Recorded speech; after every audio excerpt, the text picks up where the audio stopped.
সিংহ টিউটোরিয়ালে সবাইকে স্বাগত জানাই। আজকে টাইম অ্যান্ড ওয়ার্কের খুব সুন্দর একটা প্রশ্নের উত্তর করাবো, যেটা তোমাদের বিভিন্ন কম্পিটিটিভ পরীক্ষার জন্য খুবই গুরুত্বপূর্ণ। তো ভিডিওটা স্কিপ না করে পুরো ভিডিওটা দেখো। এই অঙ্কটা তোমরা দেখতে পাচ্ছ এসএসসি জিডি 2023 সালে এসেছিল। তো কিভাবে এই অঙ্কটা করব চলো দেখে নাও।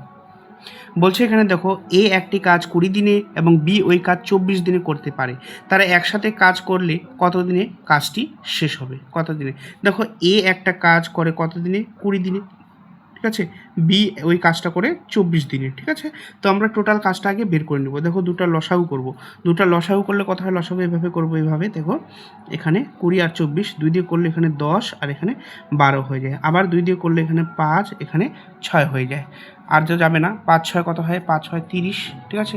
30 দুগুণে 60, 30 দুগুণে 60, 60 দুগুণে 120, তাহলে এটা হয়ে যায় 120 টোটাল কাজ। তাহলে এখানে কত? 120 কত দিয়ে হবে? এখানে 6 6 20 120, আর এখানে 5 5 24 120 হয়ে যায়, ঠিক আছে। তাহলে দেখো এখানে কি বলছে আমাদের উত্তরটা, প্রশ্নটা বলছে তারা একসাথে কাজ করলে কত দিনে শেষ করবে। দেখো, টোটাল কাজ হচ্ছে 120 দিন, টোটাল কাজ হচ্ছে 120 দিন। আর এখানে কি আছে দেখো, এর কর্মদক্ষতা হচ্ছে 6, বি এর কর্মদক্ষতা হচ্ছে 5, ঠিক আছে। তাহলে দুজনের কর্মদক্ষতা কোথায় আছে? 11। তাহলে দুজনে তাহলে একসাথে কাজ করবে, তাহলে 120 আছে অংশ, আর এখানে 11 তাদের কর্মদক্ষতা। এটা ভাগ করলেই আমাদের উত্তর হয়ে যাবে। দেখো এখানে যদি ভাগ করি,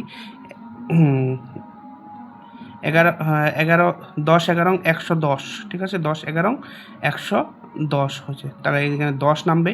তাহলে এই 10টা কোথায় চলে যাবে? এই 10টা চলে যাবে উপরে, আর 11 আসবে নিচে। দেখো, 10 পূর্ণ 10-এর নিচে 11 কোথায় আছে? দেখো, 10 পূর্ণ 10-এর নিচে 11, 10 পূর্ণ 10-এর নিচে 11, এটা হচ্ছে বি নাম্বার অপশানে, ঠিক আছে, বি নাম্বার অপশানে। তো তোমাদের ভিডিওটা কেমন লাগলো? যদি ভালো লাগে থাকে তাহলে একটা লাইক আর ভিডিওটা শেয়ার করে দিবে।